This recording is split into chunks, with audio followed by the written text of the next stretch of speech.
1986चा डिसेंबर महिना होता. माझी आई नंदा ही मनीषाताईंची अगदी बालमैत्रीण. आई मला मनीषा नृत्यालयाचा वार्षिक कार्यक्रम बघायला घेऊन गेली होती.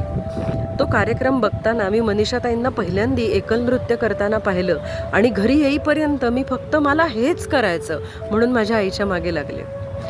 1987च्या जानेवारी महिन्यामध्ये आई मला ताईंच्या क्लासवर घेऊन गेली आणि तिथून जी नाळ मनीषा नृत्यालयाशी जोडली गेली ती आज तागायत तशीच आहे. नृत्याला मी माझं कार्यक्षेत्र म्हणून भले निवडलं नसलं तरी एकही दिवस असा गेला नाही गेल्या 39 वर्षात की नृत्याचा विचार कधी केला नाही, कधी कुठलं नृत्य करून बघितलं नाही, असा एकही दिवस गेला नाही. खरोखर मनीषा नृत्यालयात गेल्यावरती मनीषा ताईंच्याच विषयी आपण इतके भारावून जातो की ताईंची उभं राहण्याची पद्धत, ताईंची बोलण्याची पद्धत, ताई कसं शिकवतात, प्रत्येक मुलीकडे किती विशेष लक्ष देतात, अगदी तुमच्या पायाचा आकार नर्तकाचा कसा पाहिजे, त्यासाठी तुम्ही कुठले शूज वापरले पाहिजेत, इथपासून सगळ्या गोष्टी अगदी आईजवळ ताईंनी मला सांगितल्या.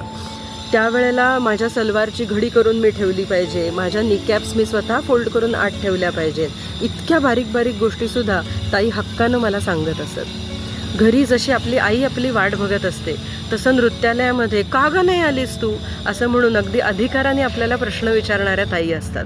आज कॉर्पोरेट क्षेत्रामध्ये सुद्धा काम करत असताना आपण आपल्या कामामुळे तर घडत असतोच, पण त्याहीपेक्षा अधिक अगदी नोकरी लागण्याच्या सुरुवातीपासूनच आपलं सिलेक्शन त्या इंटरव्ह्यूमध्ये कसं काय होतं, तर आपण एक कलाकार असतो. मनीषा नृत्यालयामध्ये ताईंनी घडवलेल्या संस्कारांमुळे आपली पर्सनॅलिटी खरोखर पूर्ण बदलून जाते. आजकालची छोटी मुलं फार पटकन म्हणतात की मला बोर होतंय. खरं सांगू, मनीषा नृत्यालयाचा जर आपण भाग असू ना तर आपल्याला बोर व्हायला वेळच मिळत नाही. आपली प्रत्येक संध्याकाळ ही अगदी सुसंस्कृत आणि संस्कारी जाते. ताईंमुळे अतिशय दिग्गज कलाकारांच्या बरोबर कार्यशाळेत सहभागी व्हायची संधी मिळाली, त्यांच्यासमोर नृत्य करायची संधी मिळाली. अतिशय जीवाभावाच्या मैत्रिणी मनीषा नृत्यालयाने मला दिल्या. माझ्या ज्येष्ठ गुरुभगिनी त्या तर खरंच आदर्श आहेत. मनीषा नृत्यालयाचा 25वा वर्धापन दिन होता, त्याही वेळी मी कार्यक्रमात होते आणि त्याचबरोबर 50व्या वर्धापन दिनाला आज संध्याकाळी 24 डिसेंबरला गणेश कला क्रीडामध्येही मी कार्यक्रमात आहे. याचा मला खरंच खूप खूप आनंद आहे. मनीषा ताईंसारखा गुरु मिळाला खरोखरच पूर्वजन्मीचं काहीतरी पुण्य असणार. मनीषा नृत्यालयामुळे बऱ्याच ठिकाणी कार्यक्रम करायची संधी मिळाली.